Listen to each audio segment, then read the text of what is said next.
session. So good morning and thank you for joining today's Arizona Commerce Authority's Small Business Boot Camp. My name is Faith Ritchie and I'm a Senior Program Manager at the Arizona Commerce Authority, filling in for usual host, Vice President of Small Business Services and Small Business Ombudsman, Robert Theobald.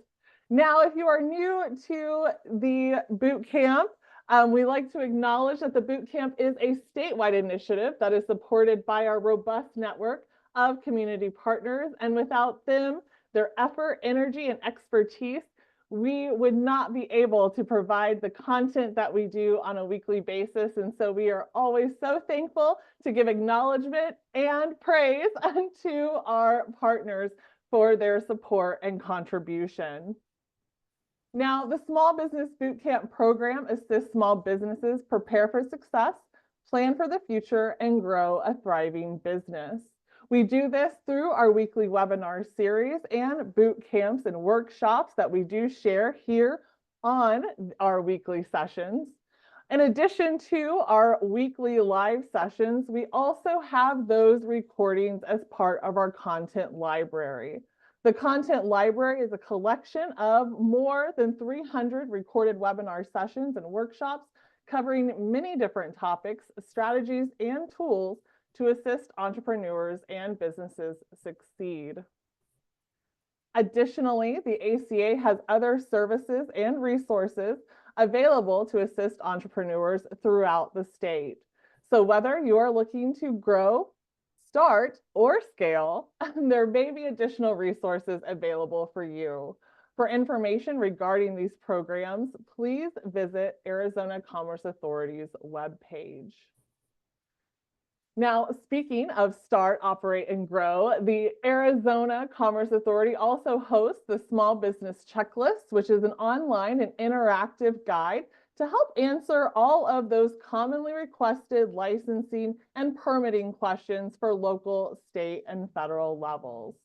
We will share the link in the chat, but you can also click on that or use that URL on the screen to access the checklist. Again, Arizona is a unique state, so whether you are looking to grow or start, the checklist is a great place to identify all of your needs throughout Arizona. Now, additionally, we like to take some time to share some small business updates, and we have shared these in a recent boot camp, but just as a reminder, the Arizona Commerce Authority and the Phoenix Business Journal will be hosting their in-person workshop on August 14th. This is an in-person opportunity, so registration is required. We will be sharing that link in the chat with you, as well as the information regarding SCORE's 60th anniversary pitch competition. Now, for Arizona businesses, this would be a virtual pitch competition, and SCORE is a robust network to assist you with your business as well. So I encourage you, if you are not ready to pitch or you are interested in pitching or creating your pitch, learn more about this program, learn more about SCORE, and see what this network can help with you and your business. And who knows, you may be one of those prize winners.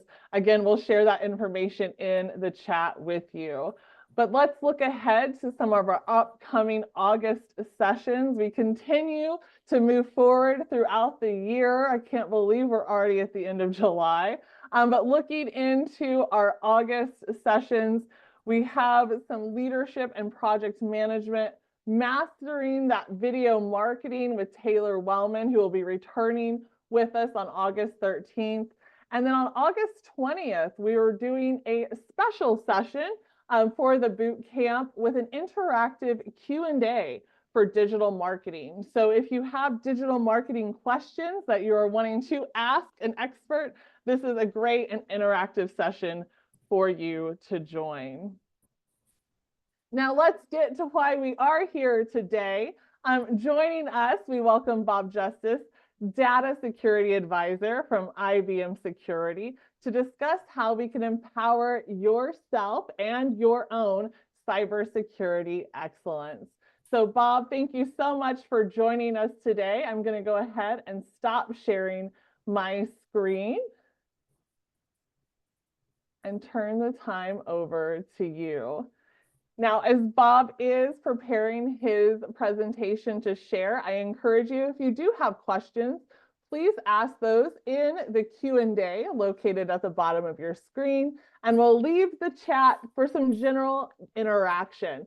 So please, if you do have questions throughout today's presentation, please pop those in the Q&A and we'll make sure to address those at the appropriate time. So without further ado, Bob, it's all yours. All right, thanks, Faith. Pleasure to be with you all this morning. I've had a pretty long career in cybersecurity. I started at a bank. I worked 24 years for Union Bank, which was owned by a multinational organization, Mitsubishi UFJ Financial Group. I spent the last 13 years of my career in banking as a chief information security officer. After banking, I moved on to do some consulting, and then I started a small little business. And I found out that small little business isn't all that it's cracked up to be. And so I joined a partner community called Optiv and worked for them, leading a team called the Office of the CISO for a number of years. And so now I am at IBM, helping IBM clients further their information and data security program. So I've been around a long time. If you have questions about anything, please feel free to ask and share. When we think about information security at IBM, we are continually trying to further the information. Trying to get my slides to move forward so you guys can see them. About that, it worked earlier.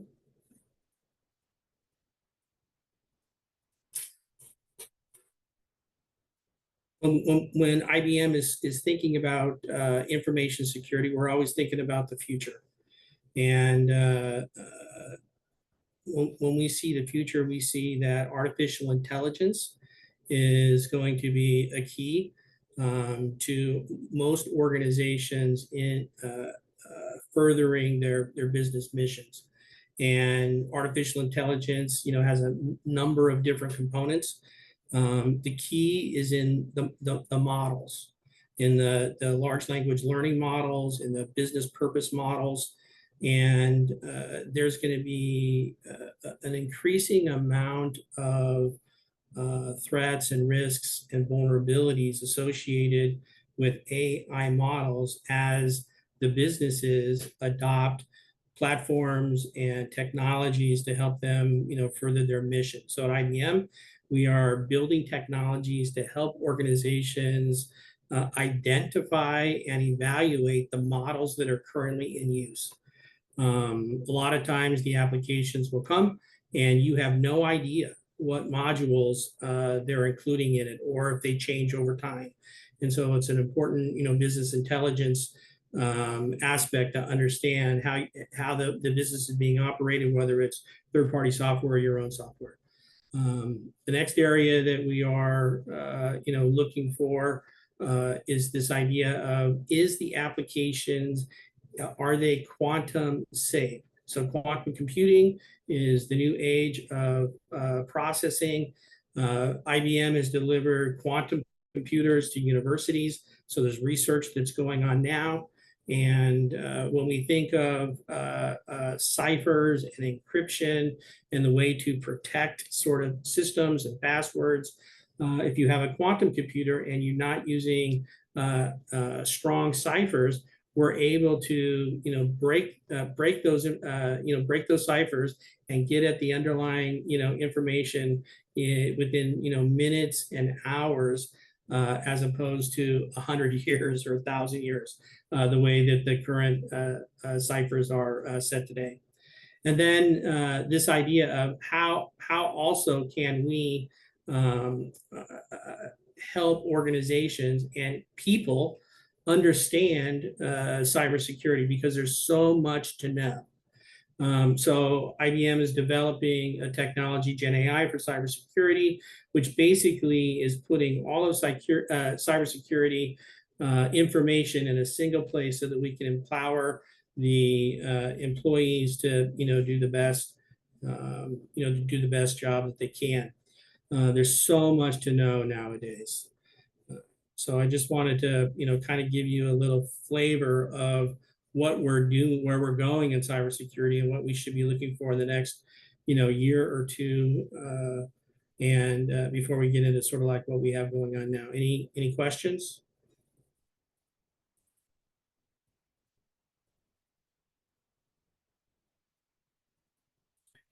All right, when we think about cyber,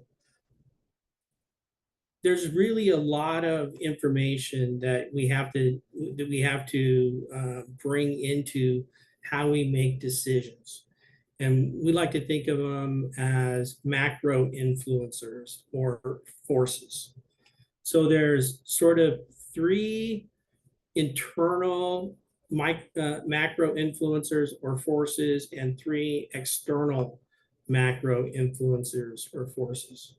So when we're thinking about what types of information security that we're going to put inside of our organizations, how we make decisions about that and our suppliers, is going to matter. Because as leaders, judgment is really the key on how we're all being evaluated.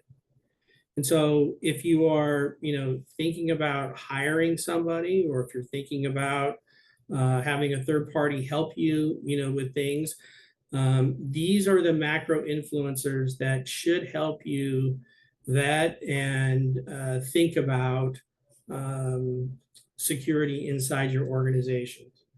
And the first internal macro influencer is going to be your culture.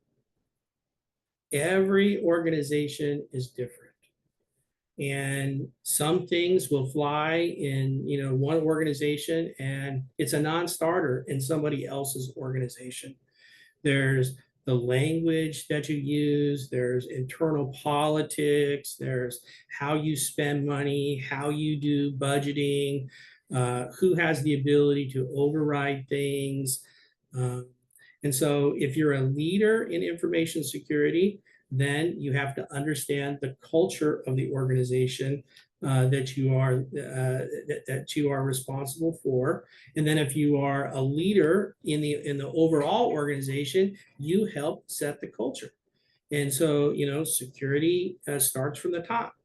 And so, when we think about, how we might, bring a new technology or a new capability, into our organizations, we have to make sure that it's not going to impact the culture. And if it does, then we know that there's going to require a lot more kind of organizational change management, a lot more bringing people along kind of slower. And if we do that well, then I think we're going to end up with a pretty secure organization.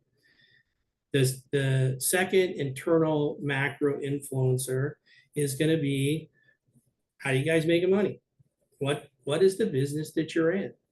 And if you have an information security leader and they're making information security decisions that aren't taking into consideration what your business is, or the impact of business, or the impact to the employees running portions of that particular business, then they're probably not making the best decisions. And so as a business leader, and if you're going to vet someone within your information security department, it's also up to you to help educate them and help them understand why you exist as an organization. And then given that knowledge, they'll be able to make better decisions.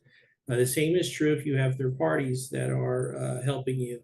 They need to understand your business, not the last business that they helped or 3 businesses ago. It's your business. And So it's very, very, very important. The last internal macro influencer is, what's your IT strategy? You're not changing it on a whim. There's somebody already, has set a strategy, it's in place. So if you're making a information security decision, it needs to be aligned with the strategy that's currently out there. And because someone is responsible for that, there's economic decisions that have been made. And that's not to say that, security couldn't come along and help inform and adjust. And, over time, maybe the IT strategy changes.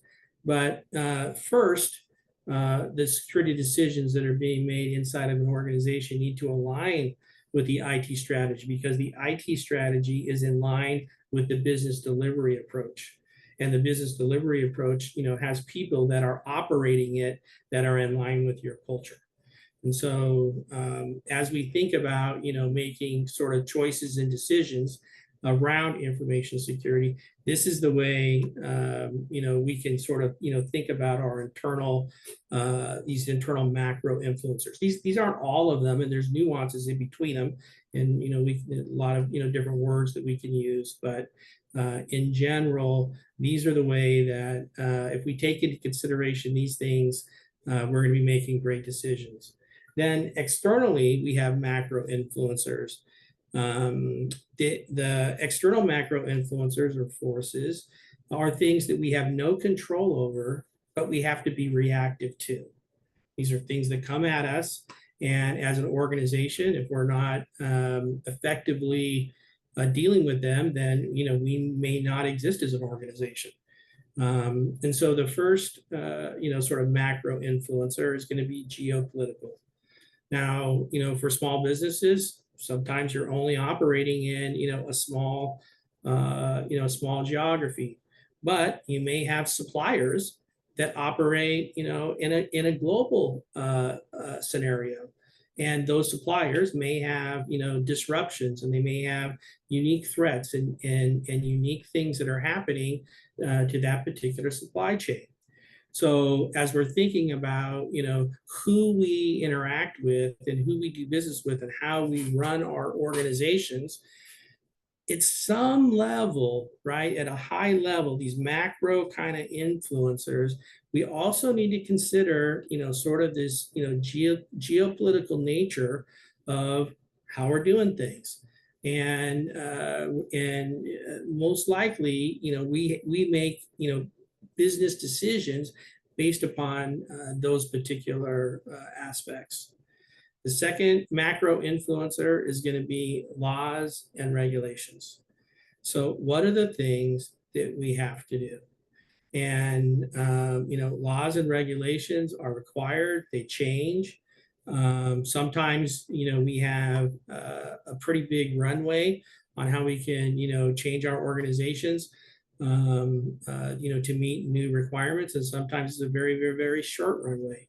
And so, but at the end, these are must-dos because they are enforced by different regulators and bodies. And if we're not doing the things that we're required to do, then we're not going to be able to exist as an organization. And then the last external macro influencer is going to be threats and adversaries. What are the things that are coming at you on a, minute by minute, hour by hour, day by day, year by year, sort of scenario that you have to be responsive to? And we all know that, these threats, impact our organizations. They impact the people that help us run our organizations. And so when we are making choices and we're making decisions and we're thinking about suppliers and we're running companies, if we kind of step back and we think about how is it that that we're going to make decisions that are going to impact information security, if we take a snapshot and look at these macro influencers, I think we're going to be a little better off in terms of those decisions that are made. Any questions? There are two questions in the Q&A from Brandon referring specifically to product from suggestions. The first one is, what tools from CISA/Project Spectrum would you recommend for a small business needing to harden for CMMC 2.0 L1 moving forward towards L2? I'm sorry, I'm going to turn my sound up. I didn't quite hear. What'd you say? No problem. In the Q&A, what free tools would you recommend for a small business needing to harden for CMMC 2.0 L1 moving towards L2? And the acronym again? CMMC. CNMC? MM. Okay, so it's just the cybersecurity, maturity model. I mean, I don't really want to talk about tools because, I'm a member, of IBM, and there are many different suppliers, sort of, out there that can, help you solve your information security particular needs. And as you're choosing those tools, you should consider these macro influencers. You should not choose something that isn't aligned with your IT delivery strategy. And if you don't have an IT delivery strategy, then it's probably something you should think about first. Say, let's not run to tools. Let's not run to a solution that somebody says this solves all your problems. Because sometimes if we haven't defined what our problems are, then how do we know? And there's a lot of FUD out there. There's a lot of people that are going to sell you something. It's going to say, hey, do this, and it's going to solve this, solve all your issues. That's just not the case. Most of the issues that we have inside of cybersecurity is the people sitting before whoever sits between the keyboard and the chair. They make decisions.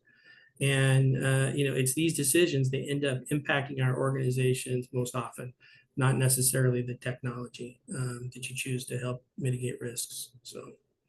Excellent. Thank you so much for that response, Bob. And that ends our questions currently. Okay. So the next area that we should think about in terms of cybersecurity is once we make choices, once we make decisions, is how are we going to operate them? Who are the individuals that we're going to entrust with the upkeep? It's not just a decision that is made once. It's something that has to sort of like, be care and fed, all the time. And, in terms of threats and adversaries, they never stop. They're 24/7 by 365, just like the technologies that we use are 24/7 by 365. No holidays, no breaks, no vacations. So your security has to operate all the time.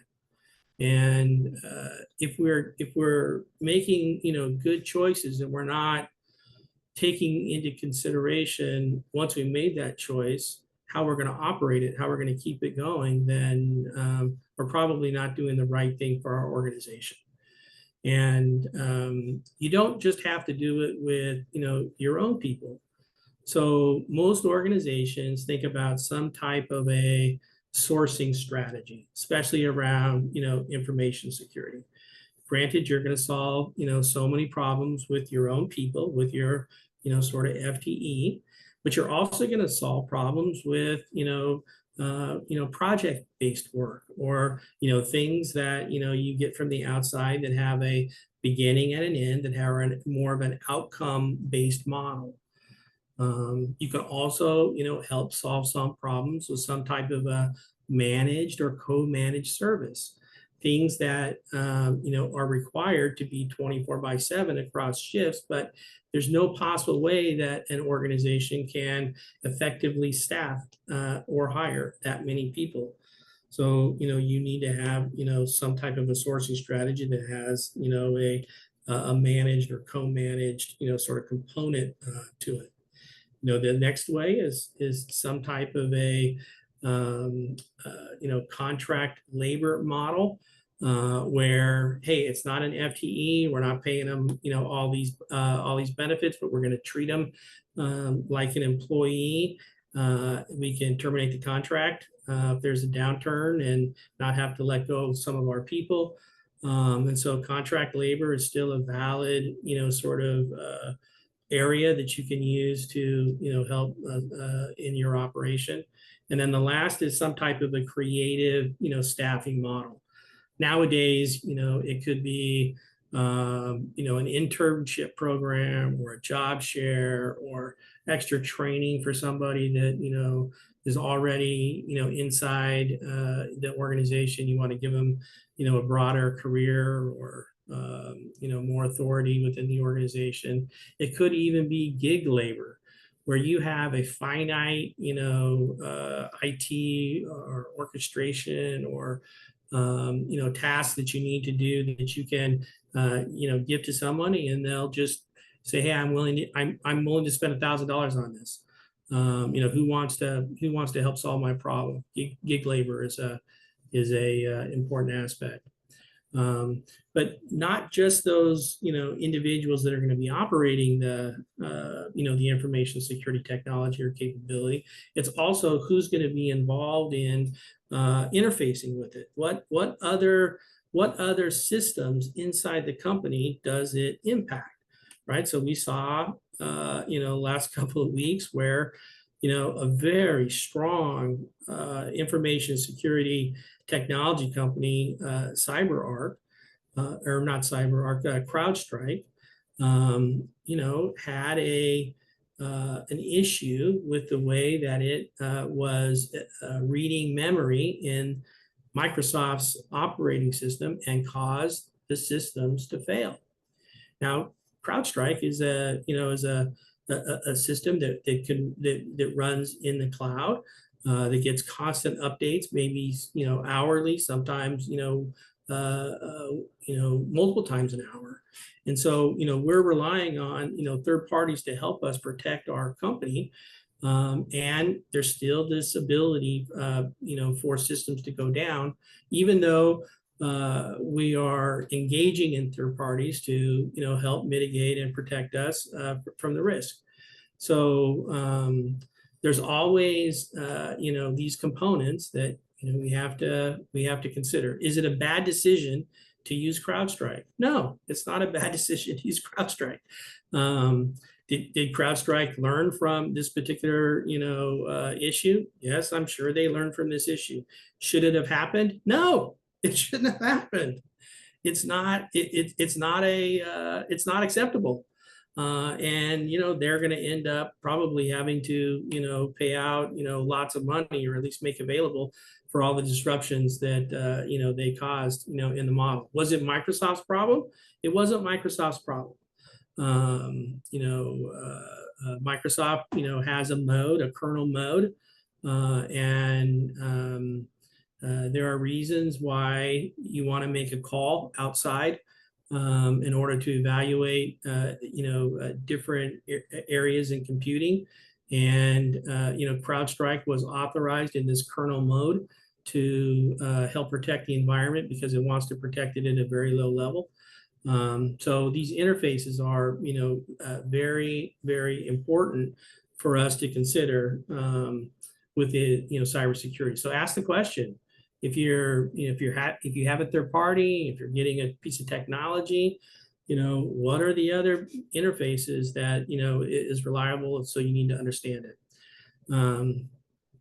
You also need to understand sort of what the process or the procedures or the elements that are required to operate it, especially if it is a required element and you may have to prove that you're doing something, right? So there's kind of two adages when you think about information security. If it's not documented, it really doesn't exist. And if it's not measured in some way, it's probably not a control, right? So all of the tools, all of the technologies, all of the people that operate, the technologies, are important to having a well-rounded, functioning, information security program. And it doesn't take that long, right, for us to, look at how we're currently doing things and see if we can maybe, make choices or bring things into the forefront, or maybe, put a few extra resources to thinking about how we're going to operate things in the future, rather than, just relying on somebody else to do it. Does that make sense? What, any questions on operations? There are no questions at this time. All right, perfect. All right, so the next area that we, always get asked about is, well, what's the difference between sort of frameworks and compliance, right? So frameworks are, standards with these maturity questions that, or maturity expectations that are defined. And they're defined by a number of different, organizations. So ISO, that's the International Standards Organization, has a whole set of standards that we can follow. The Center for Internet Security, that used to be a top SANS 20, has a kind of whole set of framework or things that we need to address from a information security. These are patterns. These are procedures. These are elements that you need to consider. The National Institute of Standards and Technology has a full set of cyber requirements in 853. Most organizations, small, medium-sized organizations, use the NIST CSF, the Common Security Framework. These are, sort of, 6 different domain areas. They're a little more easily adjusted, to your individual, sort of needs. So the NIST CSF is a really good one. If you are a seller in your business and you want to sell to the federal government, then you and your supplier, you're going to need to follow these FedRAMP sort of standards. And there's a number of other kind of standards out there. These are guidelines. A lot of times policies are written around standards. What are the things that you have to do or should do, must do, in the organization?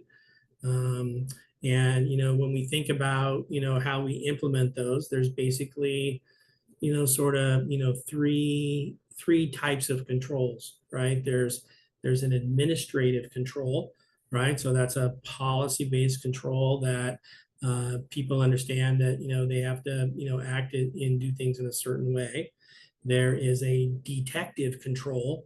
So detective control is something that you put in place and you are monitoring in the environment for that people are maybe following the administrative controls, or you're creating metrics to as a detective control to say, hey, something doesn't seem right because the volume goes from this level to this level. What the heck happened?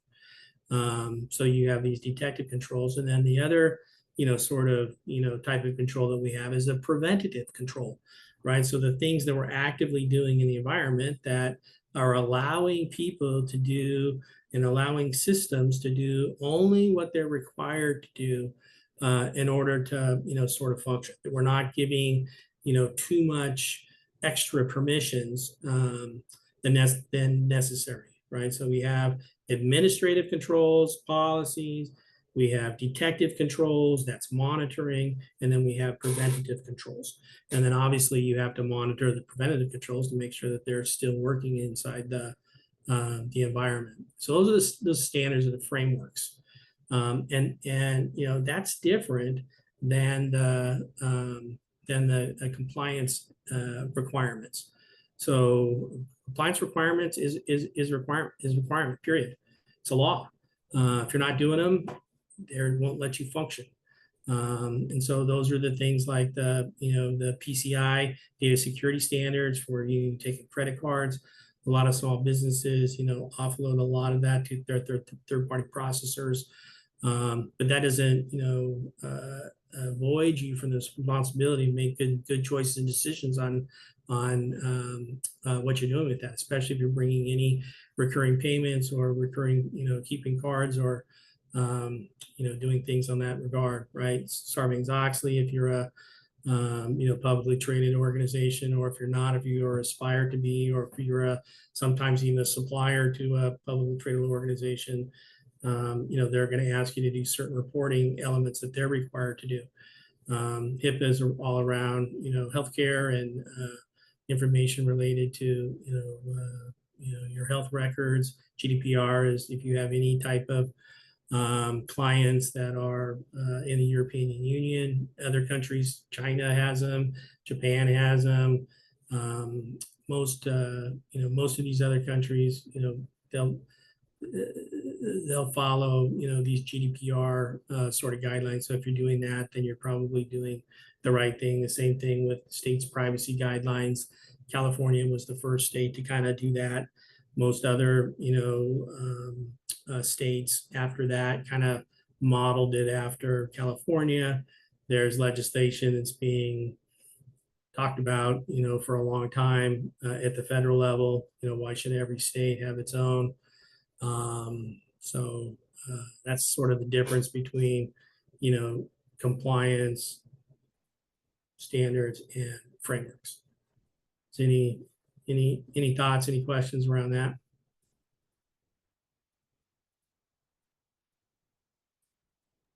Doesn't look like we have any questions at the moment, Bob, but thank you. Yep. Great Super. work. Yep. All right. So when Oops, we, excuse me, Bob. I do apologize. I did just miss one here. Just popped up if you're willing sure. to answer. So, companies should assume they might be hacked in spite of best efforts. Do you have recommendations for redundancy and recovery? From Becky. Absolutely. So, cyber, that's this idea of cyber resiliency. And, it kind of even dovetails into what we're talking about here. And how do we sort of prioritize, our budgets and our resources? It's a very limited, and certainly cyber resiliency is one of the things that we need to consider and we need to allocate funds for. So when you think about that, right, I like to think of them as, sort of like the 3 R's, right? So, just like the basics of, education, there's reading, writing, and arithmetic, in cybersecurity or in delivery, there's going to be the 3 R's is, hey, you got to make sure that you protect what makes you rich. You got to make sure that, you have, resiliency about what will ruin you if it's not working. And you better make sure that you adjust what's required for your individual company. And so when you look at this idea of cyber resiliency or backup, those are the systems, those are the functions that you need to prioritize first. And you can do it with technology. It's not cybersecurity technology. It's technology operations. You can do it in the cloud. You can do it on premise. You can do it, in a hybrid model. And so the basic tenet is that you need to take backups of the information that basically make you rich. And you need to store that offline. So outside of the current running environment. And there's technologies that do that. You can do it hourly. You can do it every 15 minutes. You can do it without performance degradation. There's strategies that you can do inside of technologies that you can use that keeps an immutable copy of that information and creates it on an ongoing recurring basis, and it's not that expensive, to help, alleviate that particular threat. So which data do? You don't do your whole world, unless you can, and it's economical to do it. But you should do what's making you rich, what's going to ruin you if it's not working, if you don't have access to the data, right? What's going to ruin you, and what's required. What are the elements that you're required to do?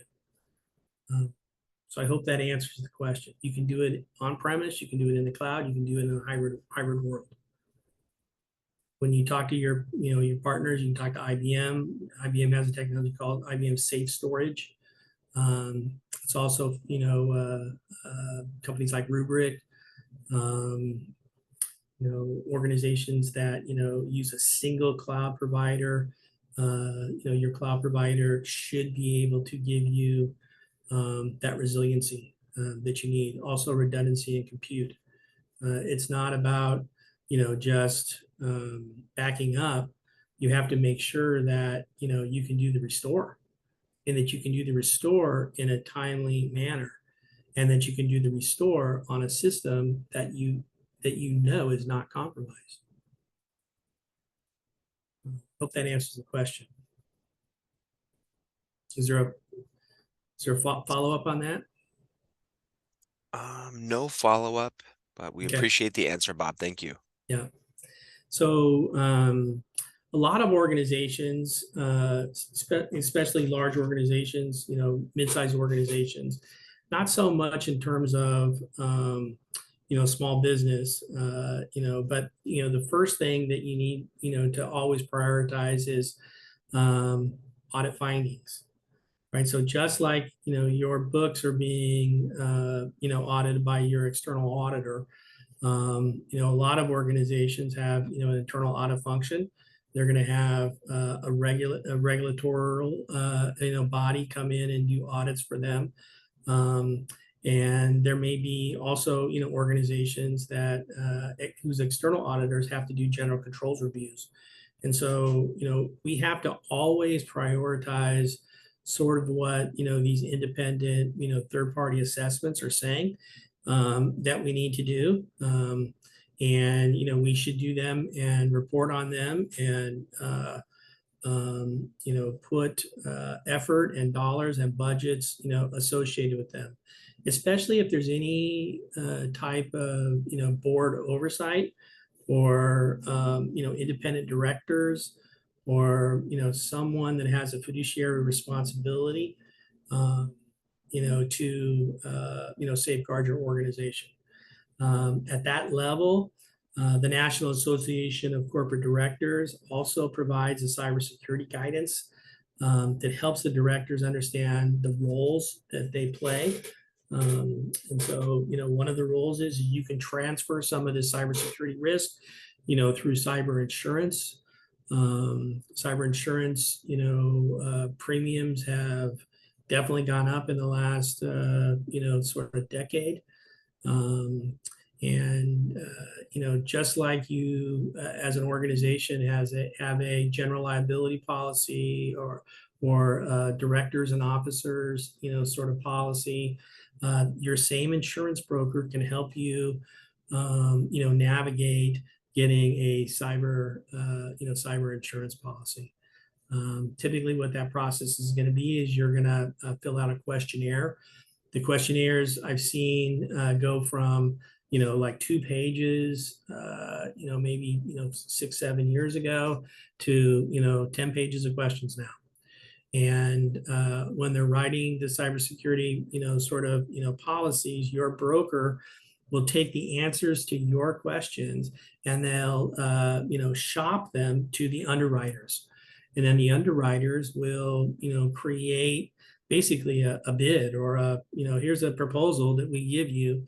And in your cyber insurance policy, they're going to put deductibles and they're going to put sublimits. They may give you $1 million policy or a $5 million policy, but in a particular area, they may only cover 100,000 or 500,000. So, it's important, if you decide to transfer, some, cyber risk through insurance, that you understand what those deductibles are, that you understand what those sublimits are, that you understand the timing requirements that of what you have to do in order to file a particular claim. More often than not, claims are not being fully accepted, right? So there's a portion of the claims that are being denied because you said that you're doing something in the questionnaire that they underwrote the insurance, based on, and it was in fact that you were doing those things, but you were only doing it for 90% of the computers in your environment. And it just so happened that this particular issue was introduced on one of the 10% computers. And then it moved over into the other, environment. But because it, got introduced into the 10%, we're not going to cover that particular scenario. The next area that, we sort of like think about in terms of prioritizing is risk. And I can't define that for you. No one can define it for you. There are sort of frameworks that will help you navigate through it. But the key is that we're working towards risk mitigation, not risk elimination. We exist as organizations. We're in business. We take risks. And the farther up you are inside the organization, the more risks that you can take on. But the more risks that you take on at the highest level, then it impacts more of your organization. And so, leaders,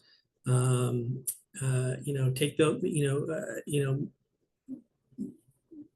take those seriously. They're not just making decisions on a whim. And if you're working for an organization that is being run like that, that's part of your culture, right? And so then as an employee or a subordinate or something, how that sort of plays itself out, and it could have an impact on your career if undue risks are being taken inside the company. The next sort of area is this idea of confidentiality, integrity, availability. This is the information security triad that we've had for a long time. Prioritize, keeping things confidential. Prioritize, keeping things up and running and available. Prioritize, making sure that they can't be manipulated, that they have integrity, that you can rely on the information, in the systems, because as business leaders, we make decisions based upon the information that's given us. And so if we don't have integrity of that, then, our decisions are probably not going to be as good as those ones that are, based on, great information. And then, a number of years ago, they've extended the CIA, sort of triad to, hey, also think about, authenticity, think about accountability, think about, sort of like non-repudiation. So you have this, separation of authorities, things that, things that you shouldn't give the keys to everyone at the company. Take a little less responsiveness in order to bring in and reduce a lot less risk. If you have the ability to do some type of multi-factor authentication, not just rely on something that like a password, user ID and password, but something that you have, right? Like a token or, a phone or, something like that, or, something that you are, right? Some type of biometric, multi-factor says, hey, we need to use, at least, two of those, sort of elements whenever, we are trying to make something, non-reputable. And we should also have great logging, right? That says, no, you customer or you employee, you did this. And I know it because it came from your device. You were logged in, to that device, and you were, and so we know that it's you.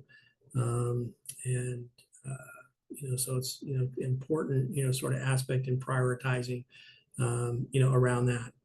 And, the last thing that I'll, kind of really talk about in terms of, decisions and judgment and our visibility on display as leaders and, information security, leaders inside organizations is, every information security sort of function nowadays, in 2024, right, is they're in some type of a box. And the reason is because, the CEO of the company, or the president, or the leader, or, the business person, or the IT person, maybe they've been around for a decade. Maybe they've been around 10, 15, 20 years, maybe 40 years, who knows, right? But the person that is doing information security inside your company, they probably changed hands in the last, 18 months, 3 years.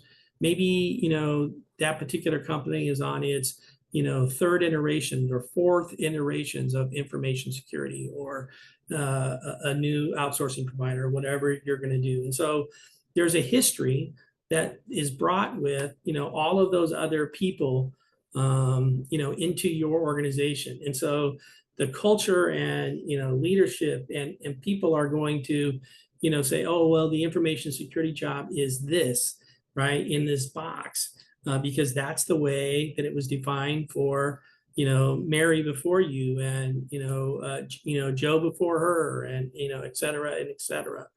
And so, I would caution organizations to, try to understand if that's the way that they are, relegating the information security organization, to take a step back, and say, hey, are we unduly, putting, this part of our organization in a more of a narrow, delivery strategy? Is it possible that if we, if they start making choices and decisions, or we set expectations that they make decisions based on macro influencers, or if they make, decisions based upon, how, they're operating, and, they're maintaining their people, and, how it affects the rest of the organization. And, if they make decisions based on frameworks and, the legal responsibilities, maybe, maybe if we're hiring people,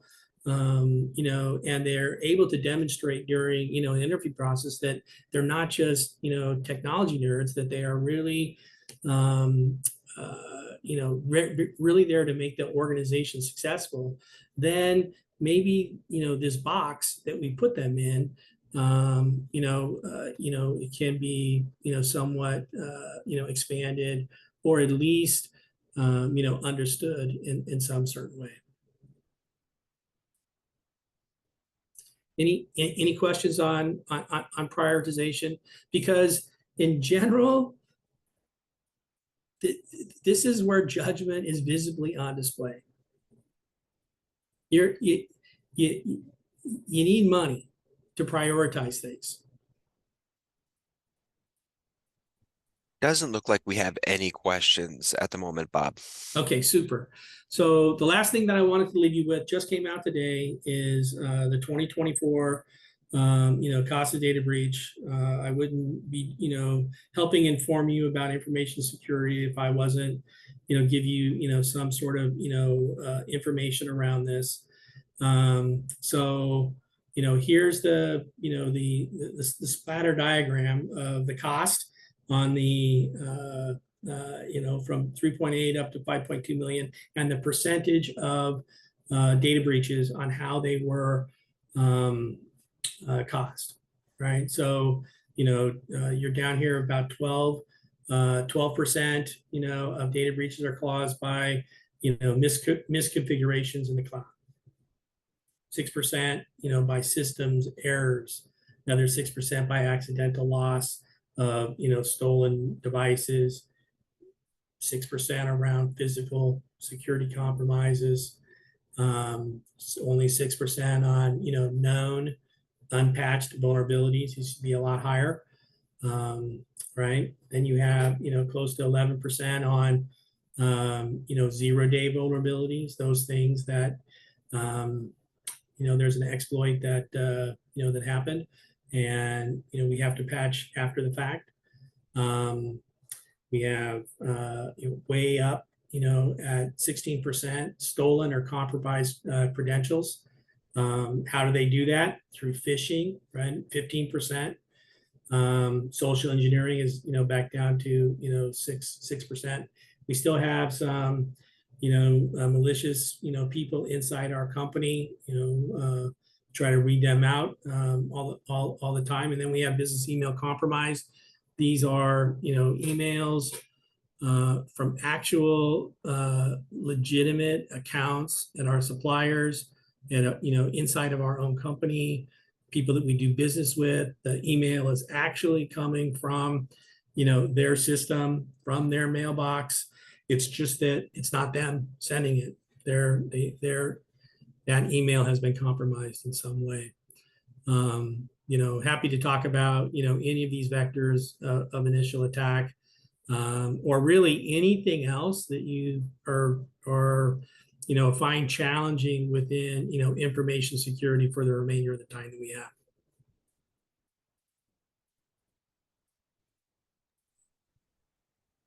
Doesn't look like we have any questions coming in, but if you are listening and you have any questions for Bob after that fantastic presentation, please feel free to drop any questions in the Q&A. Give it a minute here or so, but we are wrapping up here. I learned a lot more about IT than I was expecting this morning, but fantastic. Great presentation.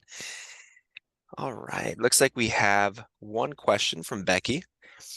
Do you have specific recommendations regarding the impact of AI on cybersecurity? Great question. So you have to know what AI models, right, are being used for whatever it is that you're deciding to do.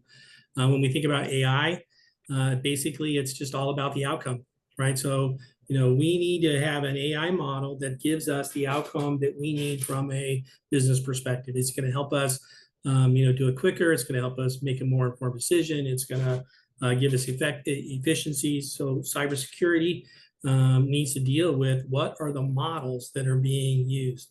How are those models being trained? There's a thing called drift. So, as a model is learning, is it still giving accurate, information? At IBM, we have a whole business practice around, AI. We have Watson.ai. We have Watson.data. That's the where do you store? How do you do data lineage? How do you measure for drift and compliance and nefarious terms? In AI particular models, and then you have AI governance that reports on all of those things. So if you're not understanding what your models are, then from an information security perspective, there's no way. How do you secure it? Right? If you don't know what data is going included in it, and if you don't have any security over that data, then you're probably not doing the right thing from an information security. And if you can't report on it, if you can't, have, at least a detective control around governance, then you're probably not doing the right thing for your organization. All right. Thank you, Becky, for that question. Bob, even better response. Appreciate your time here today on this webinar and your expertise, Bob, as well. Thank you to all the participants for coming on this morning on our presentation. Hope to see you soon. We're going to go ahead and pause our